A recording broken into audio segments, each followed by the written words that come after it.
Bien, en esta segunda semana me gustaría dar algunos tips respecto a cómo podemos hacer nosotros para trabajar algunas cuestiones vinculadas a el material bibliográfico. Ustedes se van a encontrar con el texto de François Dubé, ¿Para qué sirve un sociólogo? Y él establece algunos tipos o algunos consejos para pensar cuál es la utilidad de la sociología, que yo diría cuál es la utilidad de la ciencia social en general, y no tan en particular de la sociología. Pero él, una de las cuestiones que establece es lo siguiente. Existen algunas ciencias o algunos abordajes científicos que producen algún tipo de material específico físicamente hablando, como puede ser, por ejemplo, la biotecnología o la ingeniería, que producen vacunas o que producen impresoras 3D, por ejemplo. Es decir, existe esta rama de la ciencia que construye cuestiones físicas, pero en el caso de la sociología no construimos cuestiones físicas o tangibles, sino que analizamos cuestiones más subjetivas. Y entre otras cosas, la utilidad que presenta la sociología es ayudar a que los grupos sociales se interpelen y piensen sus realidades de manera crítica, pero a su vez de manera constructiva. Ese capítulo, ¿Para qué sirve un sociólogo?, de François Dubé, es muy interesante para que ustedes hagan un punteo de cuáles son las características de la utilidad sociológica. Vuelvo sobre lo mismo. ¿Cómo pensar la utilidad de la ciencia social cuando no se está produciendo algo que es tangible? ¿Sí? Cuando se está produciendo algo que es abstracto.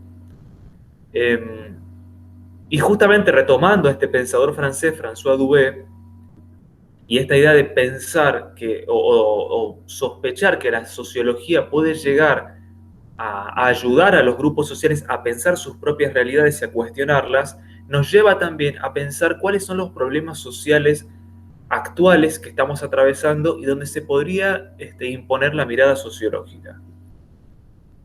Para eso es necesario establecer qué caracteriza a un problema social.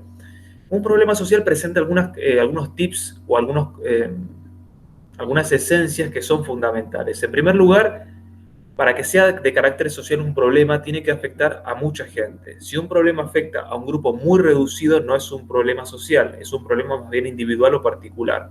Tiene que afectar a una gran cantidad de personas, tiene que estar circunscripto a un contexto, es decir, a un espacio y a un tiempo, tiene que estar circunscrito también a un aspecto local, pero al mismo tiempo tiene que estar vinculado a procesos de cambio global.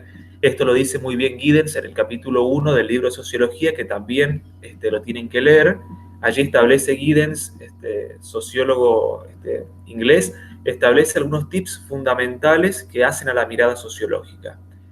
Como les decía, un problema social, para ser considerado sociológicamente interesante, tiene que afectar a una gran cantidad de personas, también tiene que estar circunscripto a un contexto, ¿sí? En un tiempo y en un espacio, y podemos observar nosotros que en ese problema que afecta a una localidad se pueden observar influencias de transformaciones de tipo estructural que vienen de aspectos globales, ¿no? Por ejemplo, pensar cómo afecta las restricciones por la pandemia a la localidad de Sáenz Peña. Ese es un problema local, ¿sí?, pero que está vinculado a transformaciones de tipo global como es la pandemia.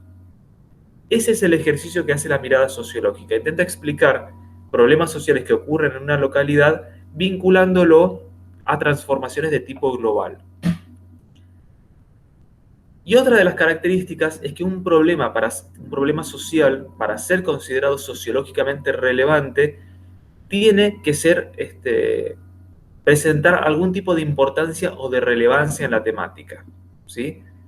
Entonces tenemos algunas características que hacen al problema social, que es, en primer lugar, afecta a una gran cantidad de personas, está circunscripto a un tiempo y a un espacio, ¿sí?, en una localidad, a su vez vincula problemáticas locales con transformaciones de tipo global y también que presenta cierta relevancia en su planteamiento. Eso, desde el punto de vista metodológico, ¿qué aportes le puede hacer a ustedes la mirada sociológica? También vimos que hay un concepto de utilidad que lo expresa muy bien François Dubé en su libro ¿Para qué sirve un sociólogo? Continuando un poquito con el tema que quedó la semana pasada, que es pensar de qué manera los clásicos de la sociología nos hacen aportes a nuestra formación, y en el caso de ustedes, qué aportes hace al estudio del mundo del derecho. Habíamos visto el concepto de hecho social, de anomia y de solidaridad social, que bien lo daba Emily Durkheim.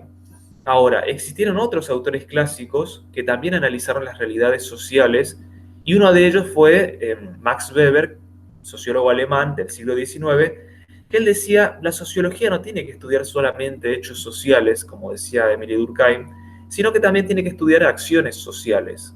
El objeto de estudio de la mirada sociológica son las acciones sociales. Es decir, estas acciones que ocurren o que se llevan a cabo con o siguiendo la expectativa de otros, con la intencionalidad, pero también siguiendo con la expectativa de otros. Esta idea de pensar que el objeto de estudio de la sociología son las acciones sociales y no los hechos sociales, lo llevó a Max Weber a analizar las formas de organización social, y él dice, las sociedades no se organizan solamente con lazos sociales, como bien lo decía Emily Durkheim. Las sociedades se organizan según tipos de dominación. Entonces pueden existir dominaciones de tipo tradicional, dominación de tipo carismática y dominación legal racional. La dominación legal racional es la que se observa como forma de organización de las sociedades industrializadas. Esta idea del sistema administrativo que está involucrando todos los aspectos de la vida social moderna. Tiene que ver con la estandarización, con el proceso burocrático que caracteriza a la sociedad industrializada.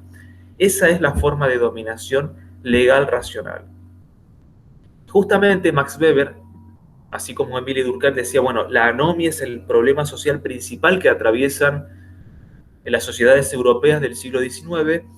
Max Weber dice, no, el principal problema que atraviesan, o uno de los principales problemas que atraviesan las sociedades europeas modernas es la burocracia, que es esa excesiva organización hiperracionalizada que comienza en el sistema administrativo, pero que luego invade muchas esferas de la vida de las personas.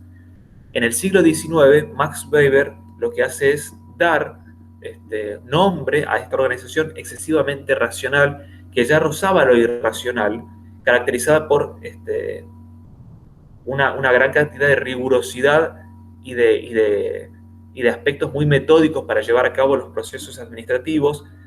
A ese proceso lo llama burocracia, y él observa que ese es el principal o uno de los principales problemas sociales que atraviesan las sociedades modernas, a diferencia de Emily Durkheim, que trabajaba el concepto de anomia. Nosotros este concepto de burocracia y de organización legal racional lo vamos a analizar en el aula virtual a partir de casos que vamos a presentar. Y vamos a hacer una contrastación entre lo que es la mirada de Durkheim y la mirada de Max Weber. ¿Sí? En la próxima clase nosotros vamos a trabajar las cuestiones vinculadas a la sociología del trabajo y al marxismo para ver esta idea que planteaba Marx respecto a la lucha de clases como principal problema y a la explotación laboral como principal problema de la sociedad moderna, cómo lo podemos hacer para vincular al estudio del mundo del derecho. Así que nos encontramos en la próxima clase.